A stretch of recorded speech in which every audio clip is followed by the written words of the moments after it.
Hello, good morning mga sangkay. For today's video, magbuhat taog tutorial. Magtatagalog na lang pala ako para maintindihan ng lahat. So may nagtanong pala sa akin kung paano ba daw i-edit yung yung ginawa nating parang message sa subscription, di ba? May ginawa tayo. Tapos pag nag-post tayo, automatic siyang naka-pin doon sa comment section. So hindi na natin patatagalin to, no? Simulan na natin. So ayun, first, open muna natin yung Facebook. Click natin yan. Then, click natin tong 3 lines sa gilid. Punta tayo sa profile natin. And then sa profile natin, click yung professional dashboard. And then, let's find the monetization. Ayan, dito click natin. And dito sa monetization, i-click natin yung subscription. And then sa subscription, wait lang, loading. Hanapin natin dyan yung pin comments. Ayan, yung pin comments. So, ayan. Dito tayo mag-edit, no? May nagawa na tayo dati. So, dito tayo mag-edit. Mag-edit lang ako ng konti para ipakita ko lang sa inyo kung paano.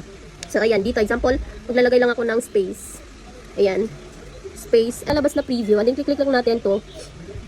Click natin yan. Pwede tayo, dito sa sa pin comments, pwede tayo maglagay ng kahit ano. Yung mga, yung magpapa-encourage sa mga tao or sa viewers para mag-subscribe sila. So, ayan. Okay na, no? Nakapag-edit na tayo. So, click lang natin tong preview.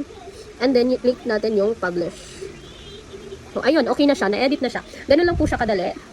So, yun lang po for today's tutorial. Sana may natutunan kayo. Thank you so much. Have a nice day. Bye!